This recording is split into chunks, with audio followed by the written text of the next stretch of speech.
Good morning everyone, welcome back to my channel. আশা করছি তোমরা সবাই খুব ভালো আছো। তো চলে আসলাম আজকে আরও একটা নতুন ভ্লগ নিয়ে। আর আজকের ভ্লগটা ছাদ থেকে শুরু করছি। সকালবেলায় ছাদে এসে দেখছি কি সুন্দর সুন্দর ফুল ফুটেছে। ছাদে প্রায় অনেক কটাই ফুলের গাছ আছে, যেমন অপরাজিতা, গাঁদা, আরও অনেক কিছু। তো তোমরা একদিন কেউ কমেন্ট করেছিলে যে দিদি তোমার শ্বশুরবাড়ির ছাদে তো অনেক গাছ আছে আর গাছগুলো বেশ সুন্দর, তো একদিন তুমি দেখিও, আমাদের সাথে শেয়ার করো। তো অবশ্যই একদিন সময় নিয়ে তোমাদেরকে সবটা শেয়ার করব। তারপর ছাদ থেকে নেমে এসে রান্নাঘরে গিয়ে দুপুরের জন্য রান্নাবান্না শুরু করেছিলাম। তারপরে সেভাবে আর ভিডিও করা হয়নি। তো দেখতেই পাচ্ছ দুজনে মিলে এখন খাচ্ছি। আর এই টুকটাক ঝামেলা আমাদের লেগেই থাকে আর কি, হাত চালাচালি। তো যাই হোক, ভাত খাওয়ার পর এই বিস্কুটের নাম কি ছিল গো? মালকিস্ট। আচ্ছা, মালকিস্ট, হ্যাঁ। দুদিন আগে ওকে বলেছিলাম কিছু বিস্কুট নিয়ে আসতে ঘরে রাখার জন্য। অ্যাকচুয়ালি মাঝরাতে মাঝে মধ্যে খিদে পায়।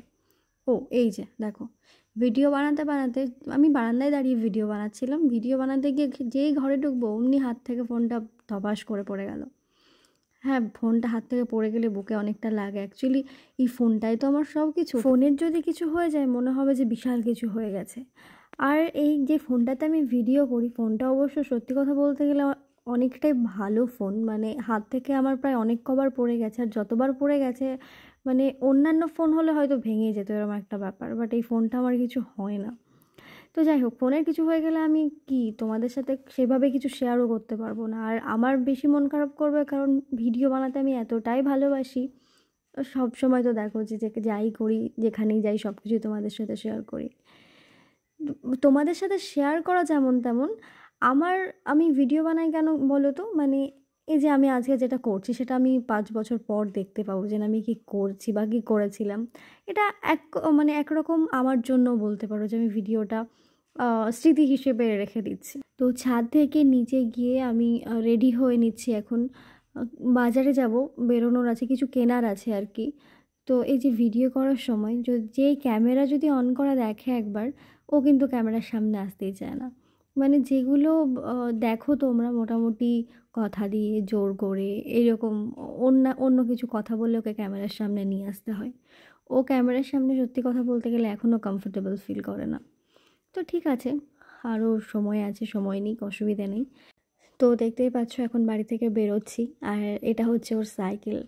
এটা অনেক বছর আগেকার বলতে গেলে ও যখন ক্লাস 8-এ পড়ে তখনকার সাইকেল, সে অনেক বছর হয়ে গেছে।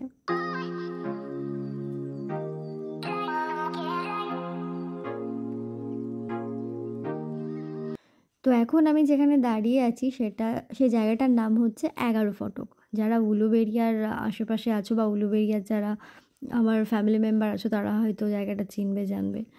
আমি ওখানে দাঁড়িয়েছিলাম বলতে গেলে দীপ্তাংশু বলল এখানে একটু দাঁড়াও, পাশে ওর কোনো একটা বন্ধুর দোকান আছে, ওখানে গিয়ে সাইকেলটা রেখে আসবে। আমি বললাম ঠিক আছে, মানে সাইকেল নিয়ে বাজার করতে অসুবিধা হবে।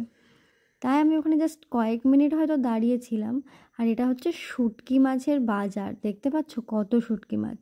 তো যে টাইমটুকু আমি ওখানে দাঁড়িয়েছিলাম, বাবা এত পরিমাণে গন্ধ ছড়াচ্ছিল, জাস্ট বলে বোঝানো যাবে না। শুটকি মাছের গন্ধ এর আগেই বলেছি অতটা আমার ভালো লাগে না, আমি খাইও না।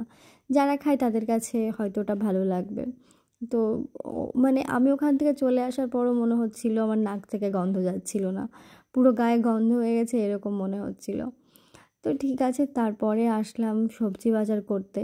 আর হ্যাঁ, এর মধ্যে আমাকে বাড়ি চলে যেতে হবে, কারণ আমার সামনে একটা ব্রাইডাল মেকআপের বুকিং নেওয়া আছে অনেক দিন আগেই। তো সেই কাজটা যেহেতু বুকিং নেওয়া আছে অলরেডি, আমাকে করতেই হবে। তাই দুদিনের মধ্যে আমাকে হয়তো 1-2 দিনের মধ্যে হয়তো আমাকে বাড়ি চলে যেতে হতে পারে। তো যাই হোক, বাজারে যা যা কেনাকাটি হলো ওগুলো কিনে তারপর এখানে চলে আসলাম মিষ্টির দোকানে। আজকে হঠাৎ সিঙ্গারা খেতে ইচ্ছে করছিল ভীষণ। তাই ওকে বললাম যে তোমাদের এখানে ভালো সিঙ্গারা কোথায় পাওয়া যায়? ও বলল নিউ শীতলাতে, শীতলা যে মিষ্টির দোকানটা আছে ওখানে বেশ ভালো সিঙ্গারা বলো আরও বিভিন্ন ধরনের মিষ্টি ভালোই পাওয়া যায়। তো ওখানেই আসলাম। এসে দুটো সিঙ্গারা, আমি একটা খেয়েছি, ও একটা খেয়েছে। আর তার সাথে ক্ষীরমালাইটা নিয়েছিলাম। ক্ষীরমালাইটা বেশ সুন্দর লেগেছে খেতে। আর মিষ্টির কথা বলতে গেলে এত পরিমাণে আমার মিষ্টি খেতে ভালো লাগে, জাস্ট বলে বোঝানো যাবে না। মানে আমি ভাবি অন্যান্য সময় যে মিষ্টি খাবো না। এই যে আবার দেখেছো, ফোনটা আবার পড়ে গেছিলো মাঝে মানে আজকে কী যে হয়েছে, সারাদিনে অনেক কবার ফোন পড়ে গেছে আমার হাত থেকে। তো হ্যাঁ, যেটা বলছিলাম, মিষ্টি আমি অন্য সময় ভাবি যে খাবো না, কিন্তু মিষ্টি দেখার পর না লোভ সামলাতে পারি না। তো সেই কারণে ক্ষীরমালাই নিয়ে একটা খেয়েছি। তারপরে বাড়ি এসে আবার রাত্রের জন্য রান্নাবান্না এদিকে শুরু করতে হবে। আজকে ভেবেছি তাড়াতাড়ি রান্না করে খাওয়া দাওয়া করে তাড়াতাড়ি শুয়ে যাব। তো বাজার থেকে এসেই রান্না বসিয়ে দিয়েছি। তো এদিকে লাউটা কেটে লাউ আর মসুর ডালটা প্রেশার কুকারে আমি সেদ্ধ বসিয়ে দিলাম। রাত্রে ওটাই করবো, আর তার সাথে দু একটা কিছু করতে হবে। তার আগে দীপ্তাংশু বলল ওর খিদে পেয়েছে, কিছু করে দিতে। তাই ভাবলাম যে এদিকে আলুর তরকারি করে দিই, আর তার সাথে ডিম ভাজা আর দিয়ে মুড়ি, ব্যাস এই দিয়ে ওর সন্ধ্যাবেলাকার টিফিন হয়ে যাবে। আর তার সাথে কিছু ফলও কেটে দিয়েছি। তো ওইদিকে টিফিনটা করে নিক আর আমি ওইদিকে রান্নাটা সেরে নিই। সেদিন তো শ্বশুরমশাই প্রায় অনেক কটায় মাছ নিয়েছিল, তাই ভাবলাম যে মাছ যেহেতু অনেকেই আছে তাহলে মাছই রান্না করি। তো এখানে নুন হলুদ লাগিয়ে নিয়ে মাছটা ভেজে নেব।